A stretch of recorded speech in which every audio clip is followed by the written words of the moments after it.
আমি এখন আজানের কথা বলবো। আজান হচ্ছে আহ্বান।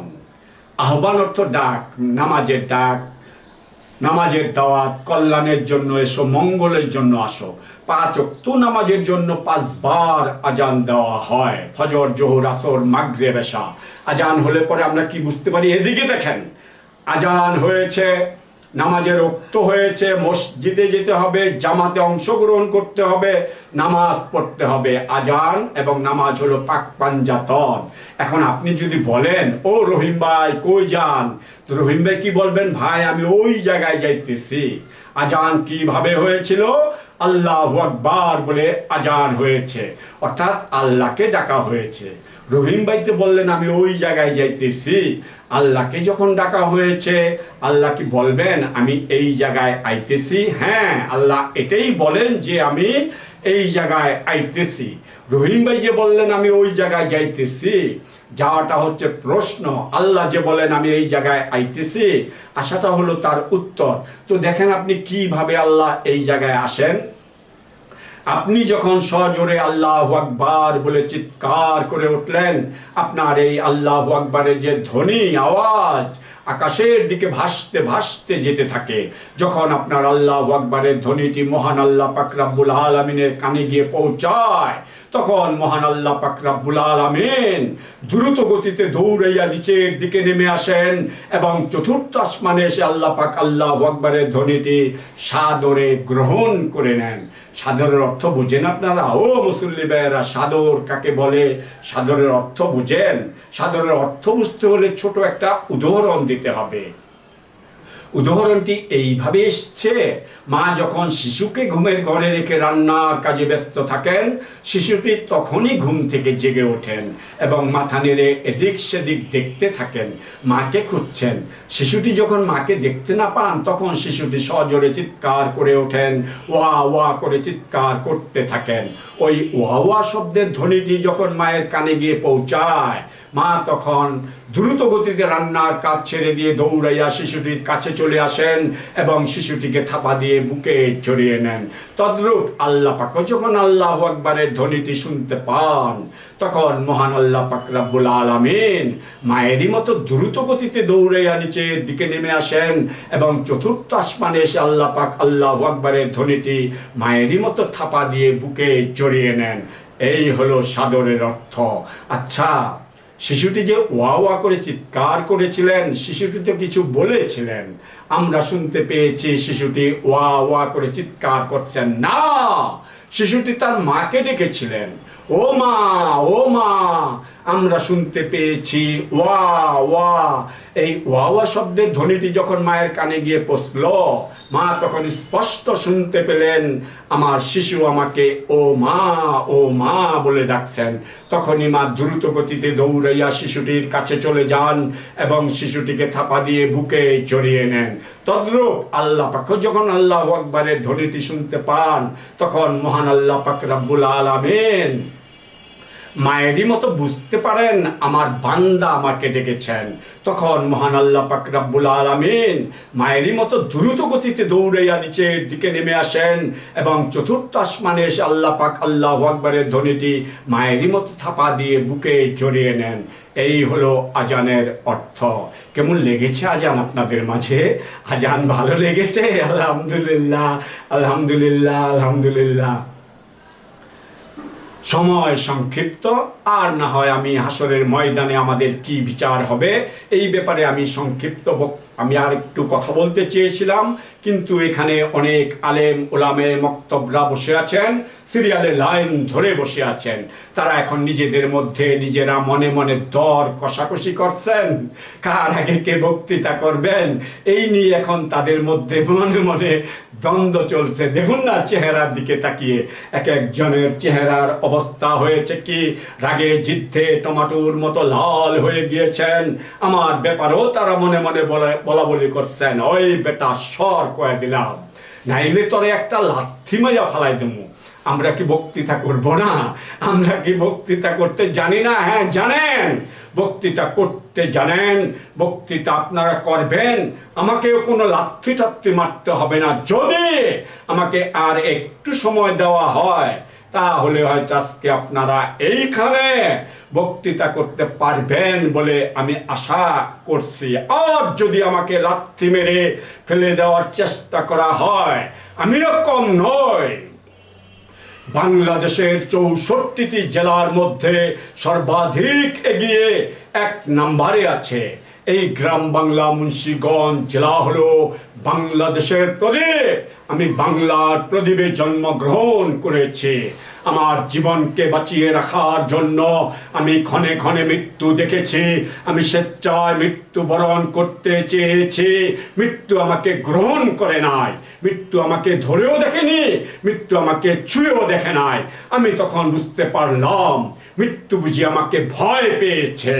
আমি বুঝি হয়ে গেছি মৃত্যুর চাইতেও অনেক বড় ভয়ঙ্কর। আমার এই ভয়ঙ্করের অহংকার আমার বুকের মধ্যে চাপড়ে ধরে রেখেছি। আমার এই অহংকার নিয়ে আমি দুর্গম পথ অতিক্রম করিতেছি। আমি জানতে চাইলাম, আমি যেই জেলাটিতে জন্মগ্রহণ করেছি সেই জেলাটি কেমন ভাবে কি অবস্থায় আছে। আমি দেখতে পেলাম গ্রাম বাংলা মুন্সিগঞ্জ জেলা হলো বাংলাদেশের প্রদীপ। আমি এই গ্রাম বাংলা মুন্সিগঞ্জ জেলার খুশবু জাতির জনক বঙ্গবন্ধুর মাটিতে, এমনকি পৃথিবীর কানায় কানায় আনাচে কানাচে ছড়িয়ে দিতে চাই। আমি জয়নাল আবেদিন ভিখারি। কি হলো আলেম সাহেবরা, আমাকে কি আর একটু সময় দেওয়া হবে? আর না হয় বুঝতেই তো পেরেছেন, টমাটো তো দূরের কথা, বক্তৃতা তো প্রশ্নই আসে না। টমাটোর টক জুটবে কিনা আমার মনে হচ্ছে না। আজকের মেহফিল ডক্টর গ্রামীণ ইনুস সাহেবের সৌজন্যে ওয়াজ মাহফিল অনুষ্ঠানে যে সকল লক্ষ লক্ষ কোটি কোটি ধর্মপ্রাণ মুসল্লি ভাইয়েরা এই কলমা উচ্চ বিদ্যালয় মাঠ প্রাঙ্গণে এসেছেন, আপনারা সবাই আমার ভাই। আপনারা আমার পক্ষে থাকবেন। আমি আপনাদের মাঝে হাসরের ময়দানের গল্পটি নিখুঁতভাবে উপহার দেব ইনশাআল্লাহ। আমি আপনাদেরকে কথা দিলাম। আর যদি আমাকে একটু সময় দেওয়া না হয় তাহলে আমরা সবাই মিলে দলে দলে ঐক্যবদ্ধ হয়ে আলেমদের উপরে ঝাঁপিয়ে পড়ব। আলেমদের সাথে আমাদের যুদ্ধ হবে, কক ফাইট হবে। কক ফাইট বুঝতে পেরেছেন আপনারা? মোরগের লড়াই হবে। আমি যখন বলবো কুকুরুকু, তখন আপনারা সবাই বলবেন আল্লাহু আকবার, আল্লাহু। অর্থ বুঝতে পেরেছেন আপনারা? মোরগ রাত 3টার থেকে ভোর 4:45 পর্যন্ত আল্লাহর আজান করতে থাকেন, আল্লাহকে ডাকেন। মোরগ বলেন কুকুরুকু, অর্থ হলো আল্লাহু আকবার, আল্লাহু। এইভাবে সকল প্রাণী গাছপালা তরুলতা আল্লাহর আজান দিয়ে থাকেন, আল্লাহকে ডাকেন। আমরা হয়তো বুঝতে পারি না। আমাদের মরহুম মাওলানা দেলাওয়ার হোসেন সাইদি সাহেবের ওয়াজে আমি তার বক্তব্যে শুনতে পেয়েছি কুকিল বলে কুহু কুহু, অর্থ হলো আল্লাহু আল্লাহু। হ্যাঁ, বাস্তব কথাটি তিনি বলেছেন। আমরা সকল মুসলিম জাতির পক্ষ থেকে মরহুম মাওলানা দেলাওয়ার হোসেন সাইদি সাহেবের রূহ আত্মার মাগফিরাত কামনা করছি। আল্লাহ যেন তাকে জান্নাতবাসী করেন, আমিন আমিন। আল্লাহুম্মা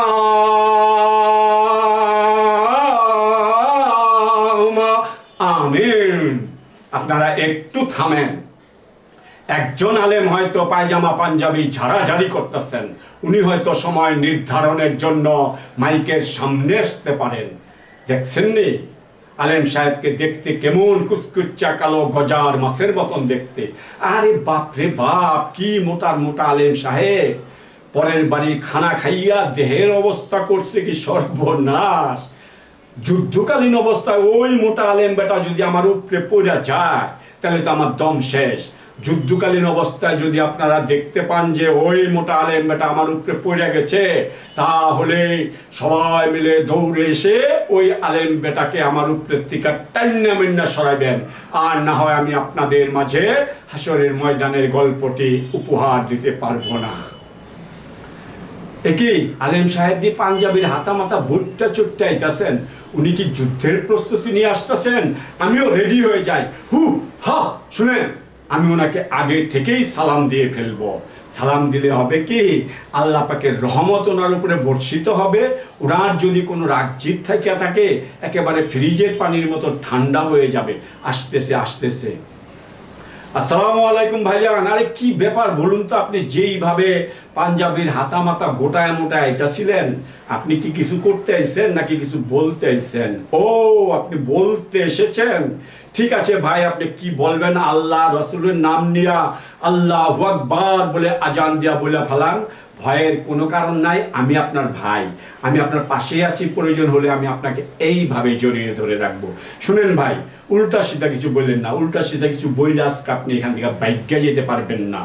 যদি আপনি উল্টা সিধা কিছু বইলা বাইজ্ঞা যেতে চান, আর আমি যদি একবার বইলা ফেলাই কুকুরুক কুক, তখন কি হবে জানেন? সকল মুসল্লি ভাইয়েরা আল্লাহু আকবার আল্লাহু বলে আপনাকে ঠোকরে ঠোকরে খেয়ে ফেলবেন। বুঝতে পারছেন ভাই? উল্টা সিধা কিছু বললেন না। আজকে মেহফিল ডক্টর গ্রামীণ ইনুস সাহেবের সৌজন্যে ওয়াজ মাহফিল অনুষ্ঠানে যে সকল লক্ষ লক্ষ কোটি কোটি ধর্মপ্রাণ মুসল্লি ভাইয়েরা এই কলমা উচ্চ বিদ্যালয় মাঠ প্রাঙ্গণে এসেছেন, তারা সবাই রাস্তা ঘাট মাঠ কর্তন করে রেখেছেন। তিল পরিমাণ জায়গা নেই, ভাগ্যা যাওয়ার কোনো রাস্তা নেই। কি বলবেন? ঠিকঠাক মতন বলেন। কি বললেন? আরে ভাই, এত বড় একটা সুসংবাদ নিয়ে এসছেন রে ভাই আপনি। আমরা যে কি ভুল করে ফেলেছি রে ভাই। ঠিক আছে, আমরা কি ভুল করেছি সেটা না হয় আমি আপনাকে একটু পরেই বলতেছি। আপনি কি যেন বললেন? জীবনে জীবনে ওই মিয়া জীবনে কি ও জীবনে অনেক মেহফিলে অংশগ্রহণ করেছেন, অনেক বড় বড় আলেম উলামায়ে মক্তবদের কাছ থেকে মূল্যবান বক্তব্য শুনেছেন, নিজেও কিছু কিছু বক্তব্য করেছেন। আজকের মেহফিল ডক্টর গ্রামীণ ইনুস সাহেবের সৌজন্যে ওয়াজ মাহফিল অনুষ্ঠানে আমার কথা বলছেন। আমি যে বক্তব্য করছি, কি বললেন? এই যেন কোনো বক্তব্যই না। ওই বক্তব্য না তো কি আলু ভর্তা? ও আরে ভাই দেখেন, একটু থেকে একটু হলে মাথাটা ঠিক থাকে না রে ভাই। সরি ভাই, ক্ষমা করে দিবেন। কি বললেন আপনি? এই যেন কোনো বক্তব্যই নয়, অসাধারণ বক্তব্য আমি করছি। আরে বাপ রে বাপ। আর একটা কি যেন বলতে চাইলেন? শুধু শুধু কি? ও শুধু অসাধারণ বক্তব্যই নয়, এই যেন ইতিহাস জনিত বক্তব্য আমি করছি। আহারে ভাই, কি করব, কি বলবো, কি দেব আপনাকে? আজকের মেহফিল ডক্টর গ্রামীণ ইনুস সাহেবের সৌজন্যে ওয়াজ মাহফিল অনুষ্ঠানে যে সকল লক্ষ লক্ষ কোটি কোটি ধর্মপ্রাণ মুসল্লি ভাইয়েরা এই কলমা উচ্চ বিদ্যালয় মাঠ প্রাঙ্গণে এসেছেন, তাদের সকলের পক্ষ থেকে, এমনকি অত্র এলাকার গ্রামের বৃদ্ধ মা বাবা ছোট ছোট বাচ্চাদের পক্ষ থেকে, কলমা ইউনিয়ন কাউন্সিলের মেম্বার চেয়ারম্যান এমপি মন্ত্রী সকলের পক্ষ থেকে আপনাকে আমরা জানাই সাদর আমন্ত্রণ এবং অসংখ্য ধন্যবাদ। আচ্ছা ভাই, ওই যে শোনেন, আমি যেন আপনাকে আসেন ভাই, আমার মুখটার সাথে একটু বুকটা মিলে যান রে ভাই। আরে ভাই, আল্লাহ পাক আপনাকে অনেক যত্ন সহকারে বানিয়েছেন রে ভাই। জানেন ভাই, আল্লাহ পাক যদি আপনার মতো করে আমাকে বানাতেন, আমি কি করতাম জানেন? আমি মহান আল্লাহ পাক রব্বুল আলামিনের দরবারে 1,72,00,000 বার খালি শুকরিয়া আদায় করতাম রে ভাই। আপনি কি কোনো শুকরিয়া মুকরিয়া আদায় করেননি? করেন ভাই। শুকরিয়া আদায় করা ভালো, আল্লাহ খুশি হন। তো আমি যে কি ভুল করেছিলাম, আমরা কি ভুল করেছি সেটা একটু শোনেন। আজকে মেহফিল ডক্টর গ্রামীণ ইনুস সাহেবের সৌজন্যে ওয়াজ মাহফিল অনুষ্ঠানে যে সকল লক্ষ লক্ষ কোটি কোটি ধর্মপ্রাণ মুসল্লি ভাইয়েরা এসেছেন, তারা কারা জানেন? তারা হলেন ডক্টর গ্রামীণ ইনুস সাহেবের ভাই, জামাত শিবিরের ক্যাডার বাহিনী, মাফিয়া ডন বললেও চলে। প্রত্যেকজন মুসল্লি ভাই একটা করে আধুনিক অত্যাধুনিক অস্ত্র নিয়ে এই কলমা উচ্চ বিদ্যালয় মাঠ প্রাঙ্গণে এসেছেন আপনাদের সাথে যুদ্ধ করবেন বলে। শুনছেন ভাই, আমি কিভাবে বুঝতে পারলাম? আমি তো 130 বছর ধরে সিআইডি অফিসারের দায়িত্বে আছি রে ভাই। সরকার তো আমাদের কোনো পোশাকও দেন নাই, কোনো অস্ত্র দেন নাই, আমরা সিভিলে ছদ্মবেশে জনগণের সাথে মিশা বেড়াই রে ভাই। আজকে যখন আমি এই কলমা, আমরা যখন অভিযানে বের হই ভাই, তখন জানেন রাস্তায় যখন বের হই অলিগলির মুখ থেকে অস্ত্রের গন্ধ ভাষ্যা আসে রে ভাই নাকের সামনে। ওই অস্ত্রের গন্ধ আমরা সিআইডি অফিসে নিয়ে জমা করি রে ভাই। আজকে যখন আমি এই কলমা উচ্চ বিদ্যালয় মাঠ প্রাঙ্গণে পা রাখতেই আমি অজস্র অস্ত্রের গন্ধ পেয়েছি। আমার নাকের সামনে দিয়ে অস্ত্রের গন্ধ ভেঙ্গুরের মতো ভন ভন ভন ভন করে দৌড়দৌড়ি করতেছে। আমি চিন্তা করলাম যে এত অস্ত্র কারা নিয়ে আসলো। আমি লক্ষ্য করে দেখতে পেলাম আজকের মেহফিল ডক্টর গ্রামীণ ইনুস সাহেবের সৌজন্যে ওয়াজ মাহফিল অনুষ্ঠানে যে সকল লক্ষ লক্ষ কোটি কোটি ধর্মপ্রাণ মুসল্লি ভাইয়েরা এই কলমা উচ্চ বিদ্যালয় মাঠ প্রাঙ্গণে এসেছেন, প্রত্যেকজন ভাই একটা করে আধুনিক অত্যাধুনিক অস্ত্র নিয়ে এসেছেন। তা আমি চিন্তা করলাম যে এত অস্ত্র তারা কোথায় রেখেছে। ওই যে দেখেন, ওই যে পাঞ্জাবি পরা মুসল্লি ভাইয়েরা, ডক্টর গ্রামীণ ইনুস সাহেবের ভাইয়েরা, ওই যে পাঞ্জাবি পরা ভাই, ওই পাঞ্জাবির ভিতরে অস্ত্র রাখছে রে ভাই। এই যে বুকটা আছে না, বুকটার এখান থেকে ভাই অস্ত্র বাইন্দা লয়েছে রে ভাই। সেই অস্ত্র যদি আপনি দেখেন রে ভাই, তাহলে কী হইব জানেন? আপনি যদি ভয়ের চোটে ঠাস করে পড়ে যদি আপনি মরে যান, তাহলে কি হবেন জানেন? আপনি সরাসরি জান্নাতবাসী হয়ে যাবেন। আর যদি আপনি অস্ত্রের নাম শুনেন রে ভাই, আপনার শরীরে এইভাবে কাঁপ উঠতে থাকবে। আপনি আমার সামনে এসে দাঁড়ান, যদি আপনার শরীরে কাঁপ উঠে যায় ভাই, তাহলে আপনি আমাকে এইভাবে জড়িয়ে ধরে ফেলবেন। অস্ত্রের নাম শুনেন, অস্ত্র দেখানোর দরকার নাই।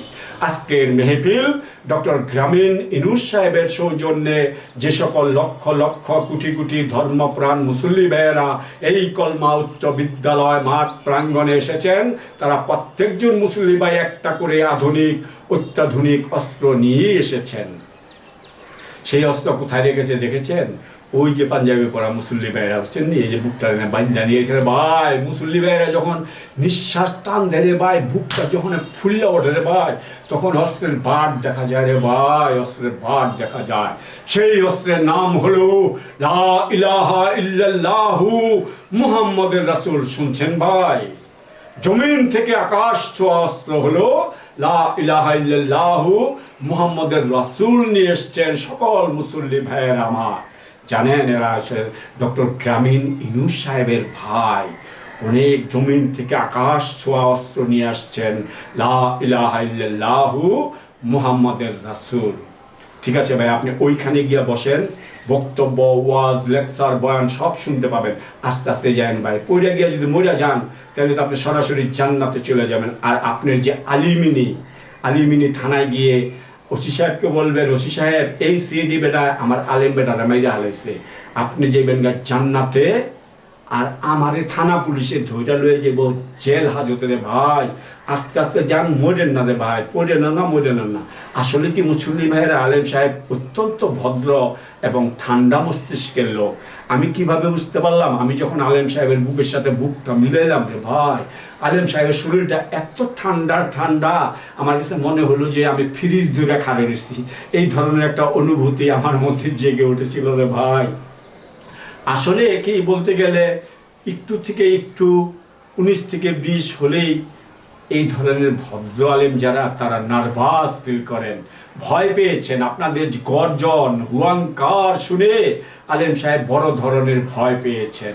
আমি কিভাবে বুঝতে পারলাম? আমি যখন আলেম সাহেবের বুকের সাথে বুকটা মিলাইলাম রে ভাই, আলেম সাহেবের বুকের ভিতরে যে কলিজা ফ্যাপসা, গুদ্দা ফ্যাপ, লিভার ফাংশনে যে জোপ্পাটা আছে না, জোপ্পাটা নিম্নে দাপুর দুপুর করে আলেম সাহেবের বুকের মধ্যে বাইরাবাড়ি করতেছে। আমার কাছে মনে হচ্ছে কলমা উচ্চ বিদ্যালয়ের ছুটির ঘন্টা বাজতেছে আলেম সাহেবের বুকের ভিতরে রে ভাই। আমার বুকটা তো মিলে না আসলে রে ভাই, আমার বুকের মধ্যে 3-4টা বাড়ি দিয়ে হালাইছে রে ভাই। এখন আমার কাছে কিরকম লাগতেছে জানেন?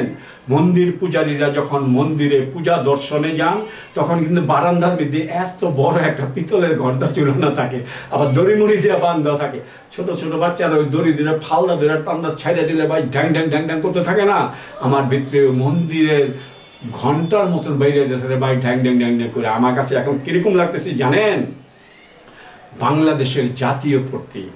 আমার যে লিভার ফাংশনটা তো গরুর জিহ্বার মতো লম্বা রে ভাই, ওইটা যে 30 মাস শুরু করছে এমনি এমনি বেড়ে গেছে, মনে হচ্ছে যে বাংলাদেশের জাতীয় পতাকা আমার মধ্যে উঠতেছে রে ভাই, ছাইরা দিয়া পাচ্ছি। তো আলেম সাহেব আমাকে আরেকটা কথা বলেছেন, আজকের মেহফিল ডক্টর গ্রামীণ ইনুস সাহেবের সৌজন্যে যে সকল লক্ষ লক্ষ কোটি কোটি ধর্মপ্রাণ মুসল্লি ভাইয়েরা এসেছেন তারা সবাই এবং আলেম সাহেবরা সবাই আমার বক্তব্য শুনবেন বলেছেন। আমাকে পর্যাপ্ত পরিমাপের চাইতে অধিক সময় আমাকে দেওয়া হয়েছে।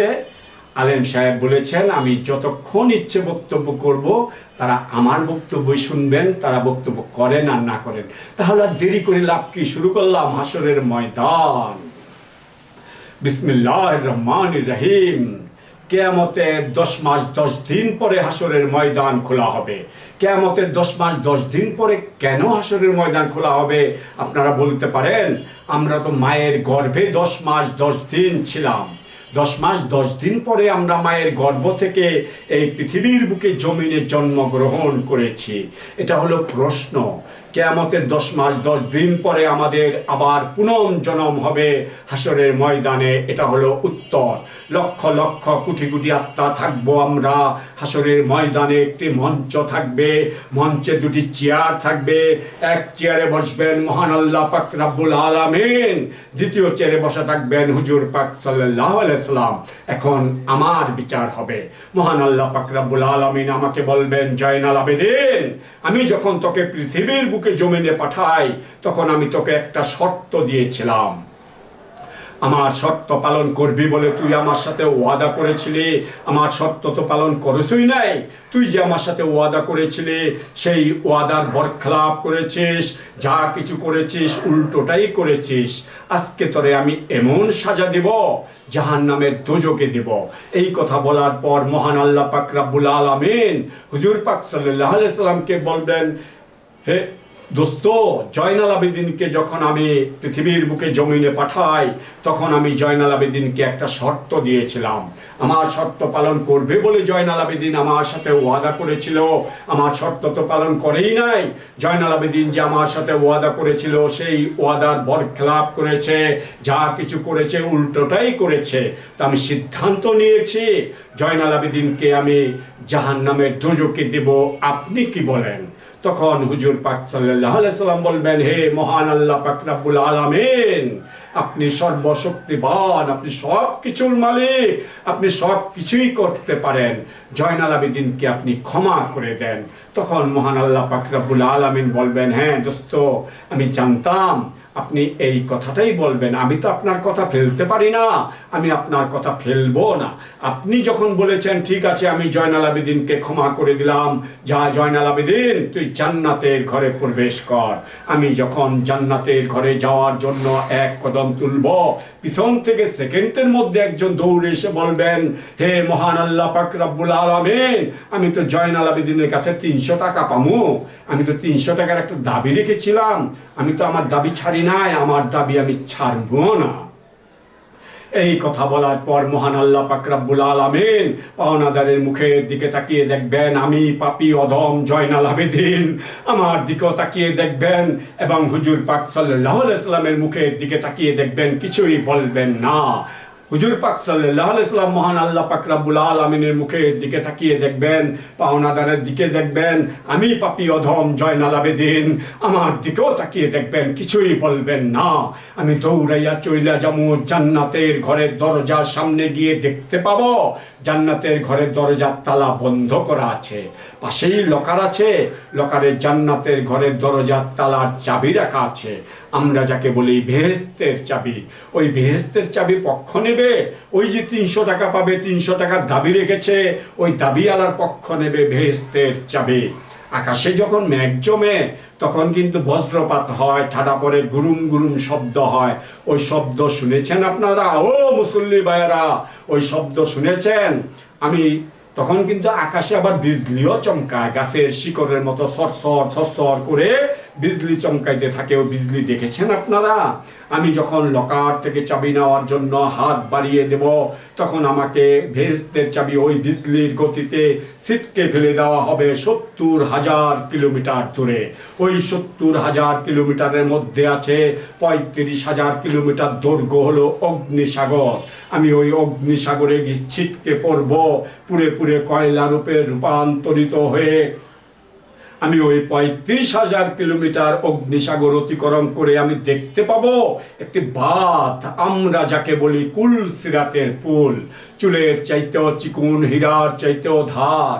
আমি ওই 35,000 কিলোমিটার অগ্নিসাগর অতিক্রম করে আমি কুল সিরাতের পুলে উঠে দেখতে পাবো একটি বরাফের সাগর। ওই বরাফের সাগরটি হলো 35,000 কিলোমিটার দৈর্ঘ্য। ওই বরাফের সাগরের পানি এতটাই ঠান্ডা, তীব্রতর ঠান্ডার গতি হীরার চাইতেও ধার। আমরা এই মানুষ রূপে ওই ঠান্ডা পানিতে 1 কর পর্যন্ত ডুবাই দিলে সাথে সাথে 1 কর পর্যন্ত খসে পড়ে যাবে, এতটাই ঠান্ডা। আমি ওই বরফের সাগরে ঝাঁপিয়ে পড়ব।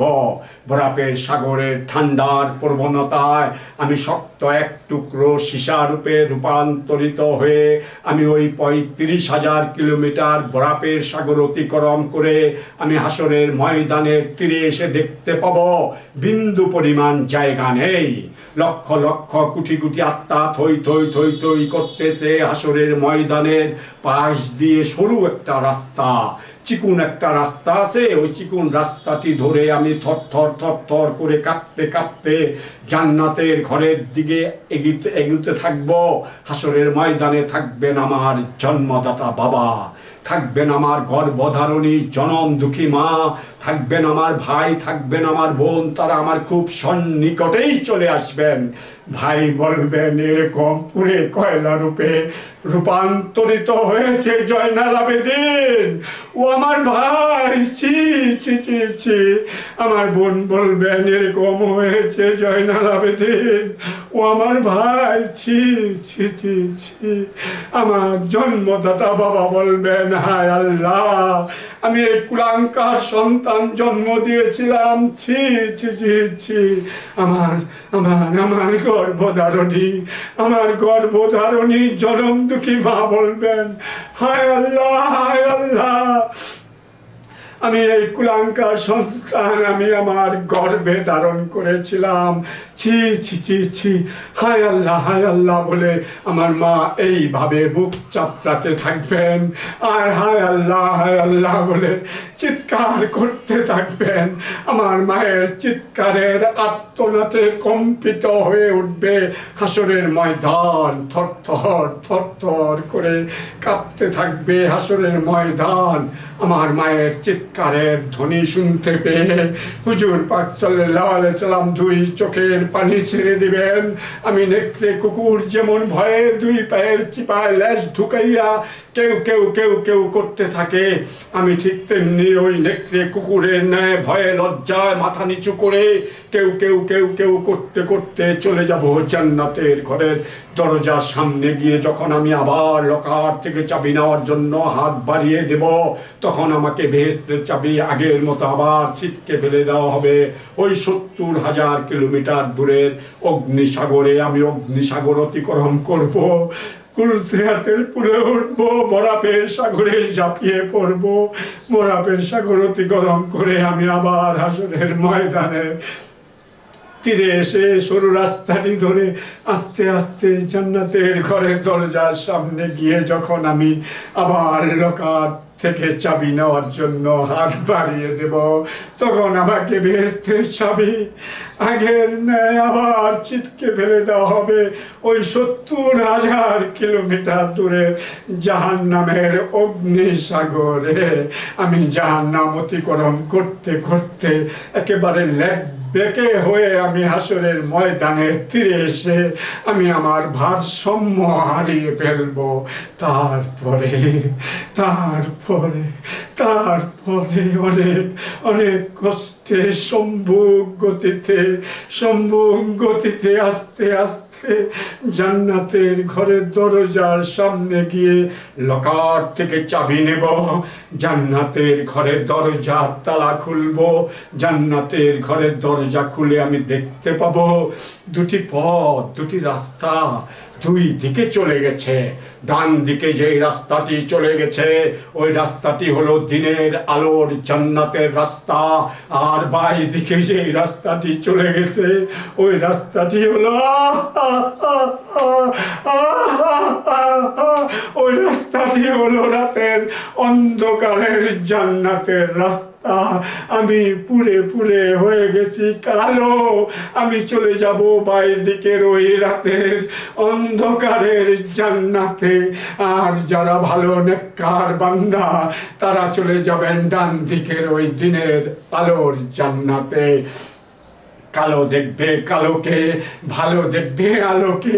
আমি চাই আমি চাই আমি চাই আপনারা সবাই যেন ভালো কাজ করে, কারো কাছে ঋণ না থেকে, কারো দাবির তলে না থেকে জান্নাতের ঘরের দরজা খুলে ডান দিকের ওই দিনের আলোর জান্নাতে যেন প্রবেশ করতে পারেন। আমিন আমিন। আল্লাহুম্মা আমিন। ফেরাউনের নাম শুনেছেন আপনারা? ফেরাউনকে জানেন? ফেরাউন হলেন দুজকের বাদশাহ। দুজক প্রশ্ন হলে উত্তর হলো জান্নাত। ফেরাউন হলেন দুজকের বাদশাহ, আমি হলাম জান্নাতের অতন্ত্র প্রহরী। জান্নাতের ঘরের দরজা খুলে প্রথম ফটকে আমাকে দেখতে পাবেন, আমি জান্নাতের অতন্ত্র প্রহরী রূপে দাঁড়িয়ে আছি। সবার সাথে দেখা হবে, কথা হবে না। আল্লাহু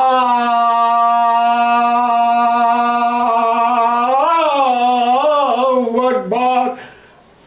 আলহামদুলিল্লাহ আলহামদুলিল্লাহ আলহামদুলিল্লাহ। আমিন আমিন। আল্লাহুম্মা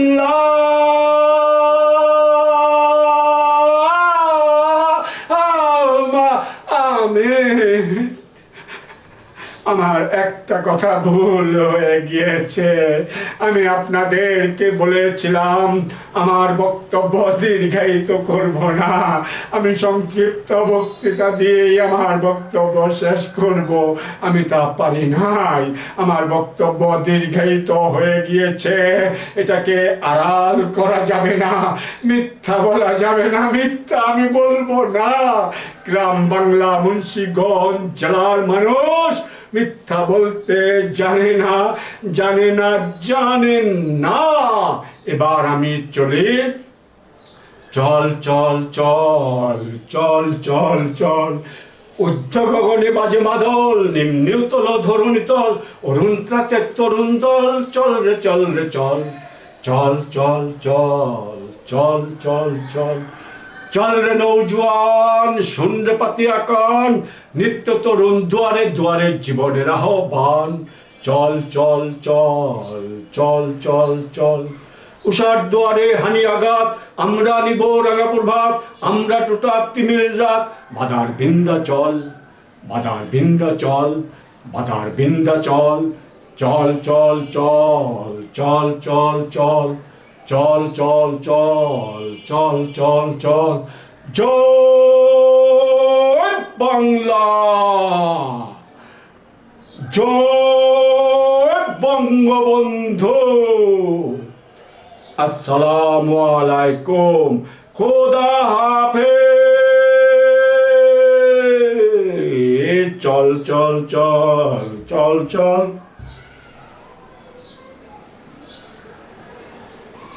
হুম।